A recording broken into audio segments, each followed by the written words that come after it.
Virla does not drink the entire night. He stays lucid and sober. He's there to he'll be the mother for the night, and he makes nothing. He makes nothing out of the ordinary to sort of rouse his attention, to rouse like any attention from him. Once he is comfortable that everyone has bedded down for the night, he retires to his room, and he starts twiddling with the ring. Okay. He did not want to cast it in public, but he is alone now. He begins to speak. I do not normally rely on the faith of gods to be the source of my power. In my brief time across the planescape, I have found that gods hold power beyond compare, yet are still prone to the same mistakes, the same lapses in reasoning as any other mortal.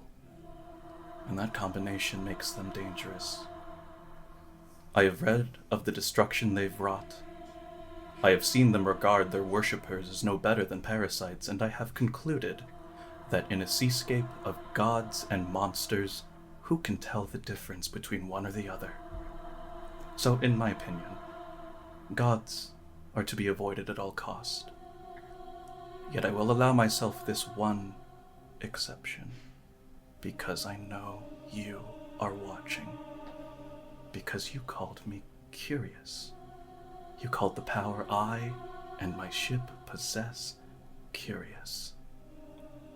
That must count for something. There must be at least an iota, some atomic speck of my being that has your attention. Maxim was correct. Names hold power. Caleb, Sierra, Eden, Dexter, Aster, Emerson. I do not know them, but when I heard those names, uttered to me for the first time since my awakening, they released in me a wave of emotion, of a care and love I did not know I held, of an ache and longing for the memories and time that have since been taken from me. No name had ever elicited such feelings in me, though I am grateful to have since found 3 names that do. And if you are who I suspect you are, then I know the power of names is a concept with which you are very familiar. So with the magic stored in this vessel, I craft my wish, and in casting it, I release the energies within back to the weave, an offering, given in faith that it shall be received and answered in the manner I intend it. There is a part of me that knows I may be simply speaking to the stars, that I have overestimated my brief importance in the vastness of your knowing, that you have no obligation to respond. But I shall cast it to you all the same. I ask for no riches, I do not vie for power, I am not like those before me who are arrogant enough to think that your position could be usurped. I am simply casting my wish to you in faith. Consider it a prayer. But in doing so, I will invoke the name you assumed so many eons ago, and with it, all the power it holds. Lady of Spells, Mother of Magic, Keeper of the Weave, Mistra, I wish for you to help me find my old crew. Guide me to their locations. If they are lost, I shall find them. If they are imprisoned, I shall free them. If they are dead, I shall bury them. Achoo!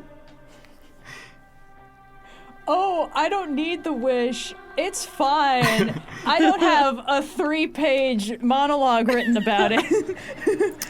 I'm terribly sorry because this episode's gonna go just a hair longer. Oh, holy fuck. You say, I wish. That field around you that had been visible. That would be a great place to end, but we're gonna do just a little more. Oh, okay. Okay. That field of the weave that you glimpsed as you plane shifted becomes visible to you once more, and the feeling of being plane shifted. But Not your whole body, just your astral self, as you appear standing on the smooth, mirrored surface of the astral sea. Well, curious was the right word to describe you indeed. You turn and see Mother of Magic, Mistra, standing behind you.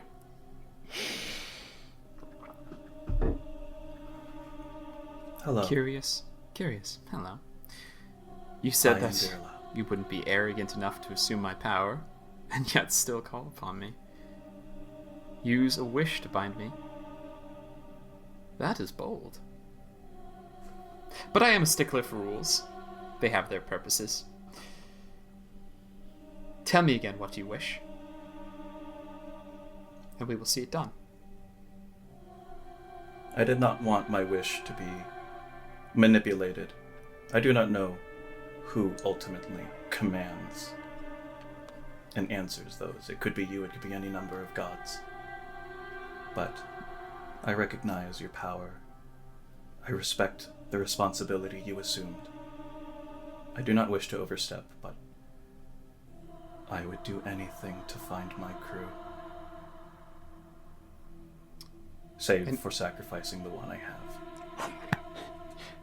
And anything you have done, using a wish is no small feat. You care truly deeply about them.